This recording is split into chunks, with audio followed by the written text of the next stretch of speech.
Oi, gente! Hoje eu resolvi fazer um vídeo bem especial aqui, especial pra mim, no caso, né? Pra falar um pouquinho sobre a minha profissão. Eu espero que vocês gostem.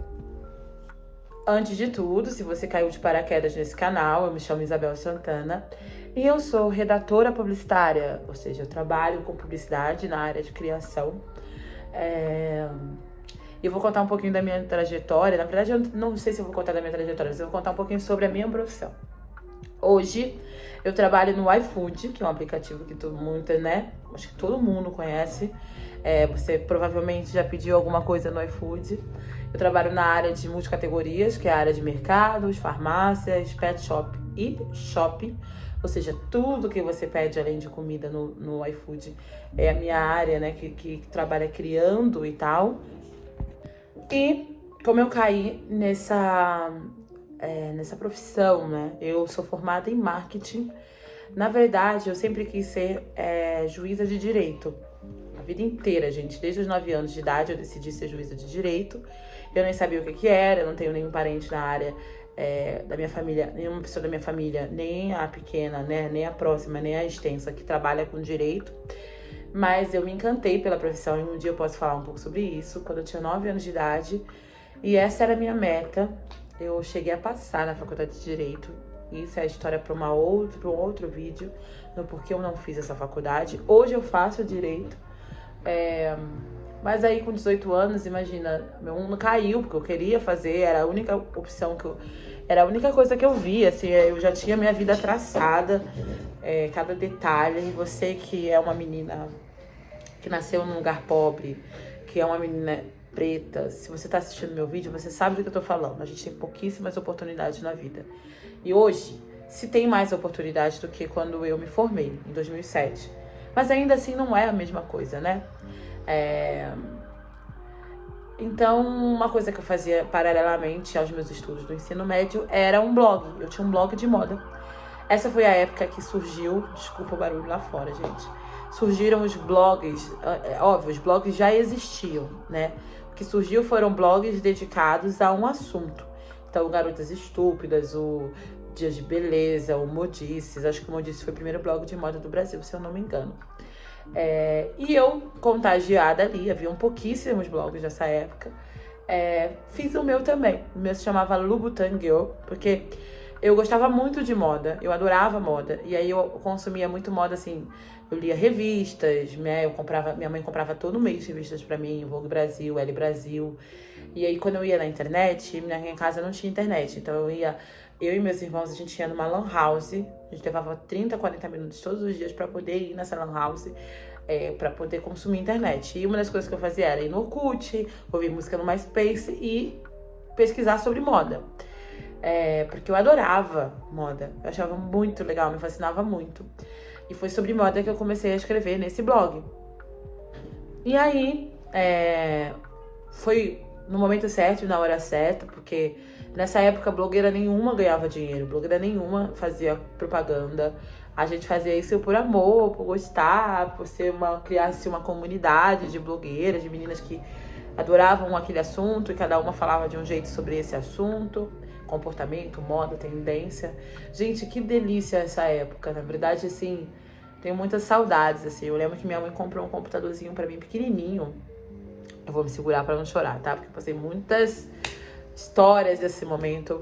E ele era muito ruim, gente. Mas minha mãe se esforçou tanto pra comprar aquele computador. E eu gostava tanto dele. Eu escrevia os textos ali, mandava por e-mail. E aí eu subia, ia na lan house do meu bairro. Gastava R$1, R$2 a hora. E subia os textos, né, com as fotos. Eu me dedicava tanto àquilo. Me dedicava tanto, sabe? E aí surgiram muitas oportunidades nessa época. Foi a época que eu fui ao Fashion Rio, eu cobri Fashion Rio. Eu fiz muitos eventos de blogueira, de moda, ganhei coisas. E o mais importante é que a minha primeira oportunidade de emprego surgiu aí. Então eu tinha uns 18 para 19 anos.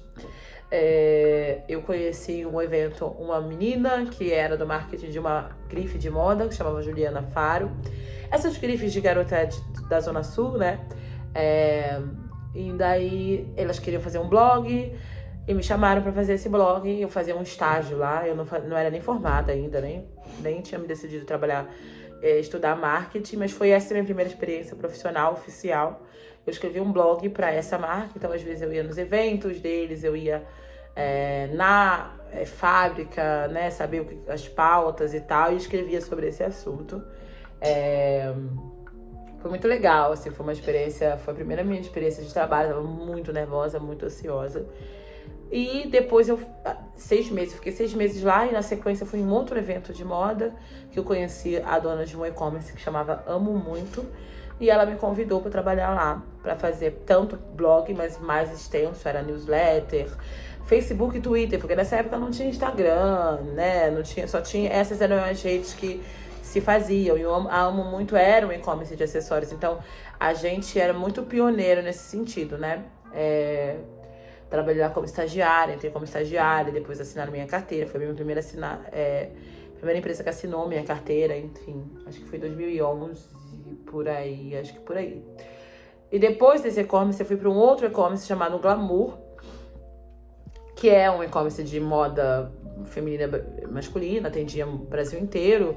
Aí os e-commerce, imagina, esse e-commerce era do cara que era dono da Sephora, da empresa que virou a Sephora no Brasil, né? Tinha uma empresa, um e-commerce de beleza muito forte no Brasil, que eu não vou lembrar o nome, porque eu não trabalhei nesse e-commerce. E a Sephora comprou a operação e aí com dinheiro ele acabou criando essa empresa nova que chamava Glamour. Nisso tudo, eu trabalhei, então, em todas essas 3 empresas. Quando eu entrei na Glamour, aí sim eu entrei na faculdade de marketing. Antes eu tentei vestibular por muitos anos, eu quase passei em artes visuais na UERJ, eu entrei em história, entrei em relações internacionais, mas não conseguia concluir porque eu não tinha dinheiro para terminar essas faculdades, né? Então, era faculdade particular. E eu decidi, no final, eu sou uma pessoa muito prática e racional.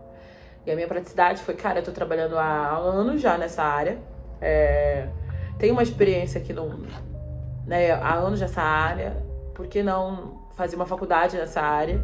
E eu fui fazer a Universidade Veiga de Almeida, que quem é carioca sabe que é uma universidade bem conhecida e tal. Fiz a faculdade particular e tal. Paguei minha faculdade, paguei cada mensalidade dela, não tive bolsa, não tive ProUni, nada desse tipo. Sou muito grata a Deus por esse momento.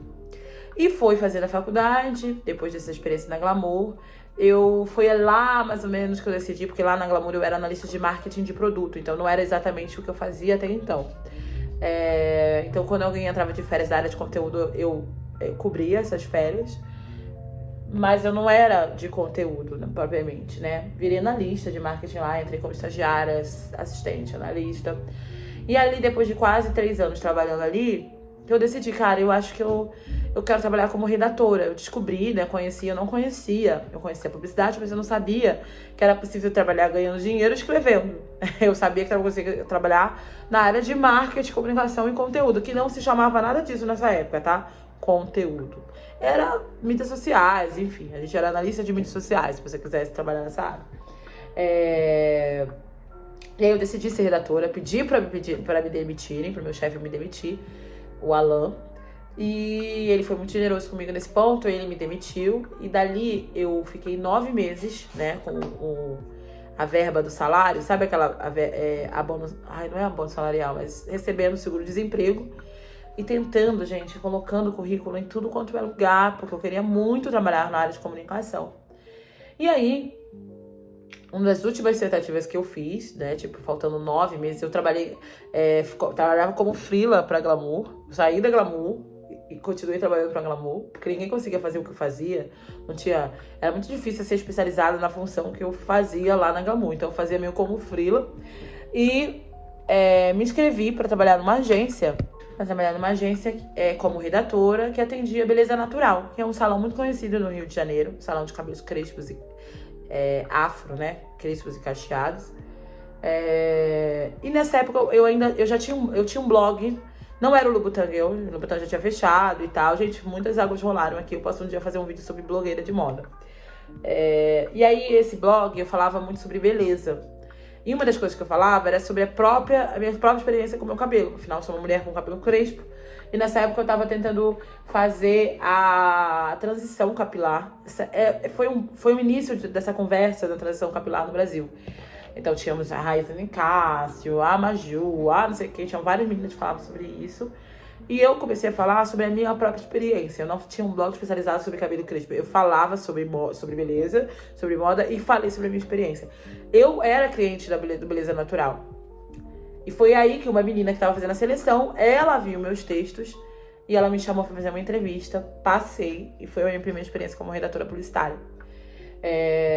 Depois disso, né, gente, trabalhava fazendo conteúdo, montando planejamento, calendário e tal, escrevendo e fazendo saque 2.0. Saque 2.0 é quando você responde às mídias sociais, né? Então você responde Facebook, você responde Twitter e o Instagram, que já nessa época já existia. Voltei a trabalhar com marketing, tive uma experiência numa outra grife chamada Lise. E aí foi dessa experiência que eu falei, mano, na verdade, porque eu tô fugindo, né? Lá eu fazia conteúdo também na Lise, mas era um conteúdo sentado numa cadeira de marketing. Quero trabalhar com publicidade, vamos lá, é isso que eu quero e tal. E aí, no meio de muito sofrimento, porque eu sofri racismo, eu sofri gordofobia nessa grife carioca que eu trabalhei, pelos donos, inclusive, pela dona, mais precisamente falando.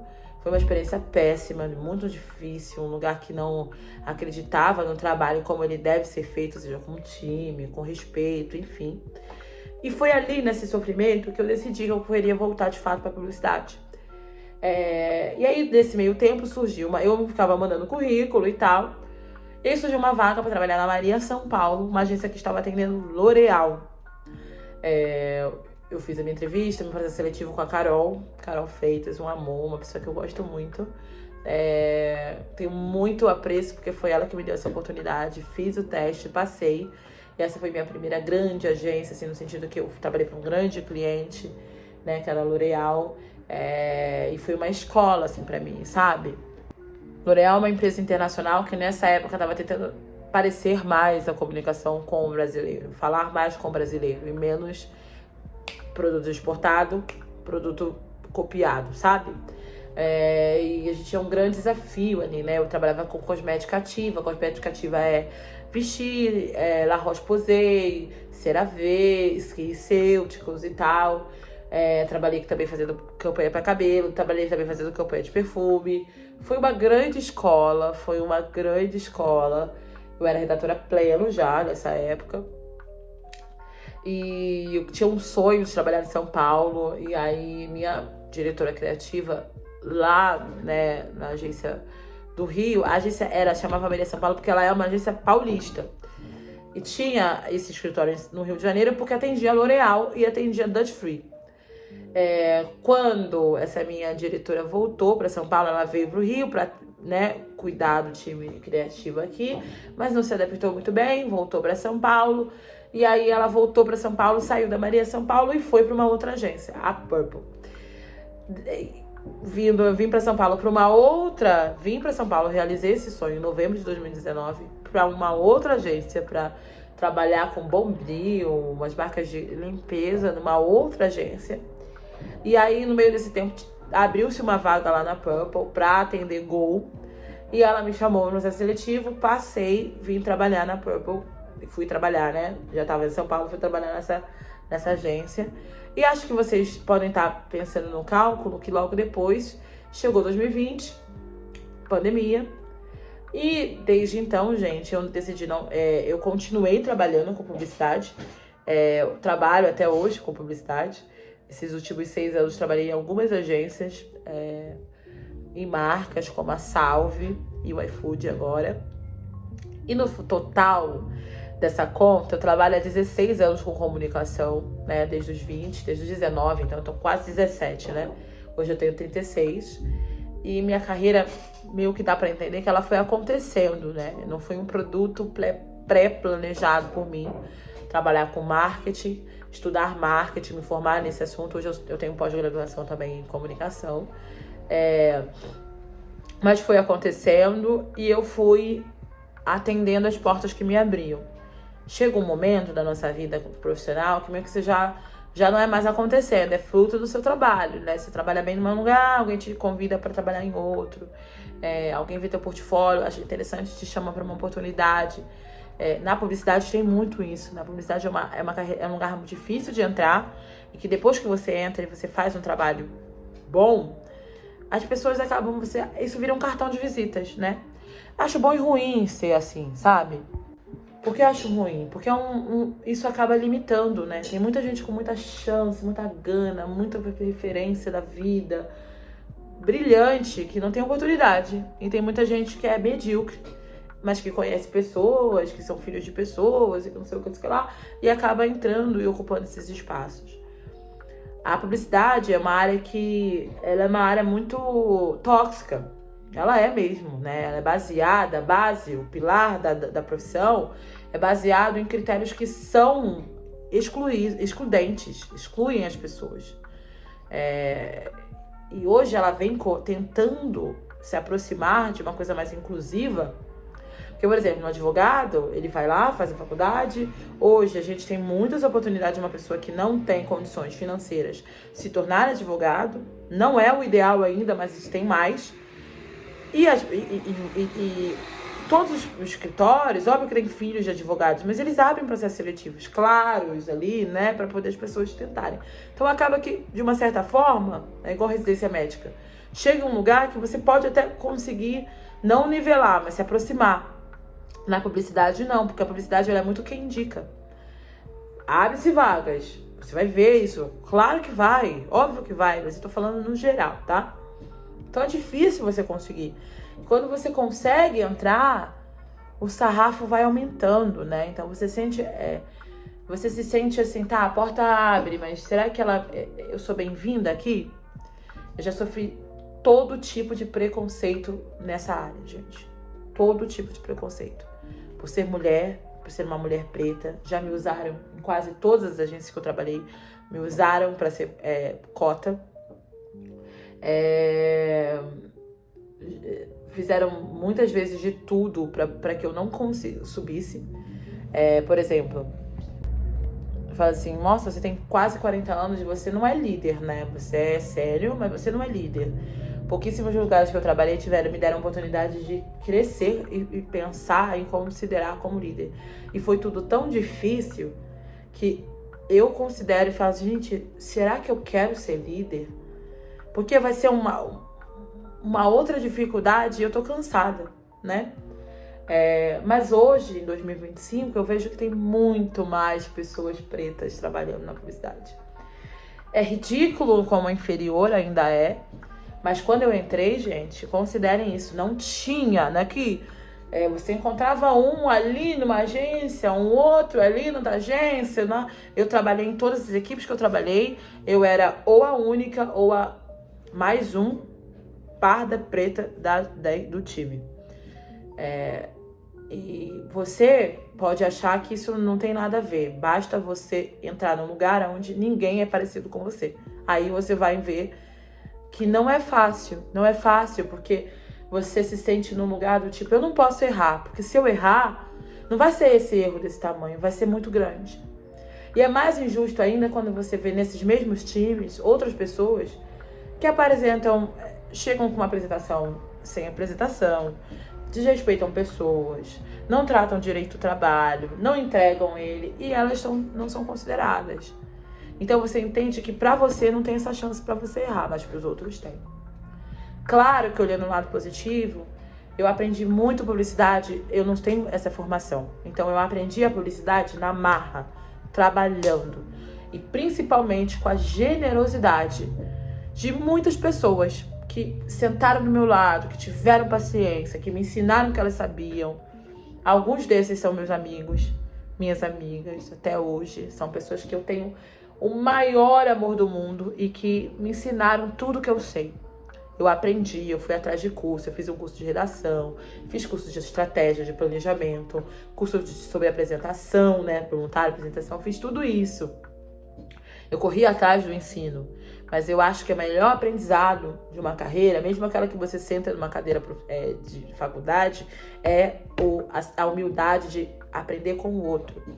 E até hoje eu aprendo, e aprendo muito com profissionais que vieram de partidas diferentes, com pessoas que trazem inputs, insights diferentes. É muito bom. Qualquer profissão, a gente sempre sentar na cadeira do sábio quando necessário, mas também sentar na cadeira do aprendiz.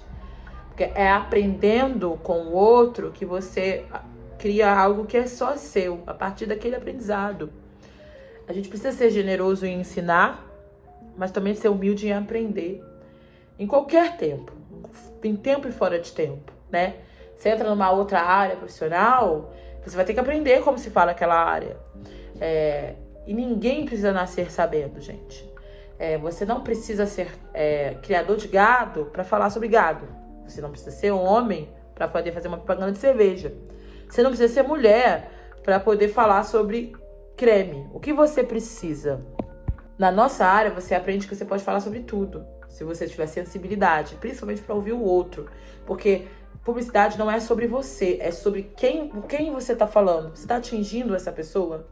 E aí você usa diversos gatilhos e diversas formas de criar e produzir para poder atingir o outro. O outro pode ser você, porque você pode ser o público-alvo daquela mesma marca. Mas pode também não. É claro que quando você tem uma afinidade com o assunto, fica mais gostoso a jornada. Mas isso não é delimitante. Não deveria ser um ponto geral. Eu trabalhei numa agência, inclusive, que atendia uma grande marca de cachaça, uma marca de cartão de crédito. E tinha a marca não gostava que as mulheres que atendessem a conta, que fossem a redatora, a diretora criativa, porque achava que a mulher não entendia sobre o assunto. Mas mulher não bebe? Mulher não joga videogame? Mulher não gosta de esporte? Mulher não pode aprender sobre isso? Por exemplo, eu não gosto de futebol, eu sou flamenguista e eu já atendi uma conta que falava com corintianos. Então, não é sobre isso, é sobre sentar, aprender qual é a linguagem, como fala e como se traduz isso. E isso é o que a gente aprende no nosso dia a dia. É por isso que todo mundo é criativo, mas algumas pessoas sentam numa cadeira para pensar criativamente. E isso é diferente. Isso tem um peso sobre nós, um peso real, porque todos nós sentamos mas a gente trabalha o tempo inteiro com habilidades que são subjetivas. Então, tem uma hora que você esgota, porque a gente nem a IA consegue ser criativa o tempo todo. Então, imagina a gente, né? A gente precisa de referência, a gente precisa de respiro para poder criar. Só que você senta em 8 horas para fazer isso, independente se você tiver respiro ou não. E é aí que mora a senioridade, por exemplo, porque você já sabe como fazer mesmo quando você não tem. Mas a gente não pode cair na falácia de achar que, mesmo a gente sabendo fazer, sempre vai sair ideias brilhantes de uma mente que não respira. Isso não existe. Acho isso um engano. Mas sou grata pelas coisas que tenho hoje e pelos lugares que eu andei e por não ter desistido, sabe, gente? Por não ter desistido. Mesmo entre mulheres pretas na publicidade, existem panelinhas, né? E eu não faço parte de nenhuma delas. Nunca quis fazer. Acho que eu teria espaço, inclusive, até para correr atrás disso, mas nunca quis fazer. Fiz uma mentoria no Google, participei de projetos muito legais. E hoje acho que é das coisas que me dá mais tesão, pessoas que estão entrando na área, pessoas que começaram agora, virem falar comigo, virem querer conselho. Eu acho que eu tenho pouquíssimos conselhos para dar, mas acho que só de falar, amiga, tamo junto, eu sei que isso vai passar, eu sei que faz parte, mas não desiste, porque não desistir, se você desiste, não tem nada de horrível em desistir de nada, gente.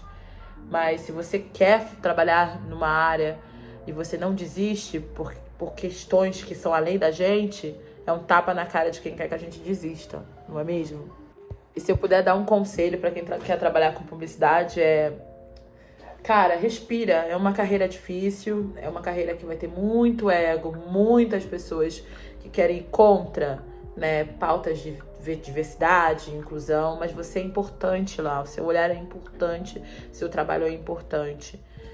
Aprenda, porque ninguém pode tirar de você o que você aprender nesse processo.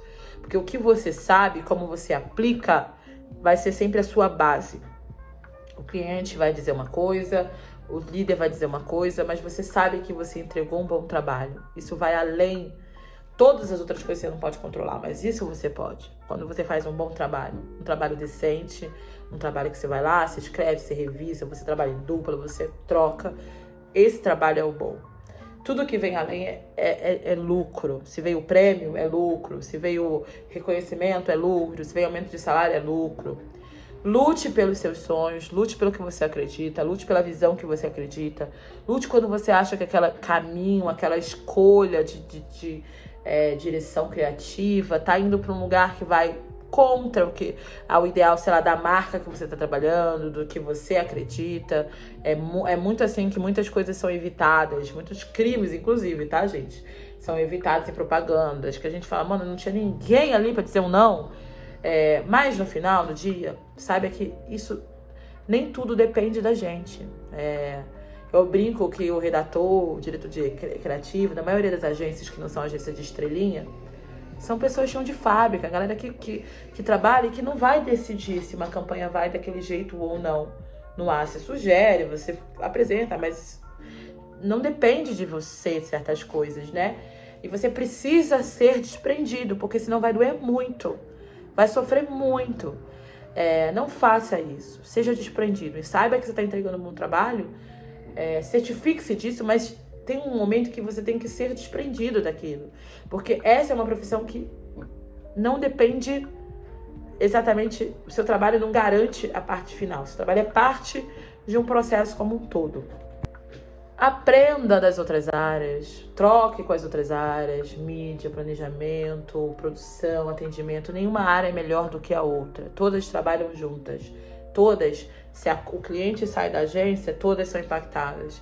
Se o cliente entrega uma boa, a gente entrega uma boa campanha, todas são impactadas. Então, o ego é ridículo, é bobo. E é o ego que exclui, faz com que a publicidade seja tão excludente. Então, seja humilde, troque com as pessoas, aprenda com as pessoas, brinque com as pessoas, viva o processo com humildade. No final, tá todo mundo trabalhando. Isso é só um trabalho. E se eu puder dar um último conselho, seja time, sabe? O melhor de cada experiência que eu tive profissional sempre foram as pessoas que eu conheci, as pessoas que eu duplei, as pessoas que se tornaram amigas, se tornaram queridas. São sempre as pessoas, são sempre elas, é sobre elas. É sobre quem você entrega, mas é sobre quem você trabalha no dia a dia. Conte com as pessoas. Saiba em que lado você está. Não seja corrompido pela ideia de que você é dono de alguma coisa. Porque a gente não tá no lado mais forte. A gente é o lado mais fraco. Então, se junte com as pessoas. Até para ser justo, até para poder ter conversas de conflitos que são produtivas, até para poder entender por que às vezes aquela pessoa tá tomando aquela atitude. Mas o melhor de trabalhar com publicidade, com certeza, são as pessoas com quem você conhece no caminho.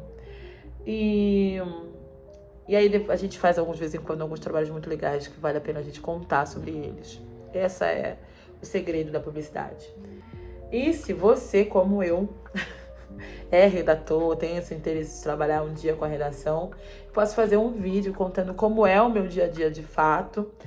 Não posso mostrar muito sobre o meu trabalho atual, mas eu posso contar um pouquinho sobre o que o redator faz, porque muitas das vezes eu tive muitas perguntas muito engraçadas e eu sempre respondo, porque eu acho natural que as pessoas não saibam necessariamente o que o redator faz. Eu tenho vários níveis de explicação. Então, se vocês quiserem saber um pouquinho mais sobre os detalhes da minha profissão, eu vou ter um prazer de contar aqui, de falar um pouquinho sobre a criatividade, né? Sobre criação na publicidade.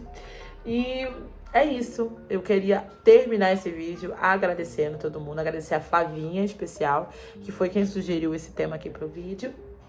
E agradecer a todos os meus amigos e amigas que estão aqui toda semana vendo e assistindo meus vídeos. A maioria deles, assim, de forma enorme, 90% são publicitários. Passaram por muitos perrengues comigo, sofreram, choraram, riram, beberam, enfim. São amores da minha vida. Eu quero agradecer a todos que estão aqui. Todos, em cada agência que eu passei, cada trabalho, cada marca. Obrigada por serem tudo pra mim. Serem essas pessoas que eu levo pra vida. E Força, todo mundo aí. Eu sei que não é fácil trabalhar na nossa área, mas eu sei que a gente é mais do que publicidade. A gente é um todo e que por um acaso está atuando na nossa profissão nesse momento. Então, um beijo pra vocês. Amo todos vocês. E muito obrigada por assistirem esse vídeo. Eu espero vocês em uma próxima. Até. Sigam esse canal, assinem esse canal, curtam esse vídeo, comentem aqui. Muito obrigada por apoiarem meu trabalho aqui também. É um hobby, mas é um trabalho também. E até a próxima. Um beijo.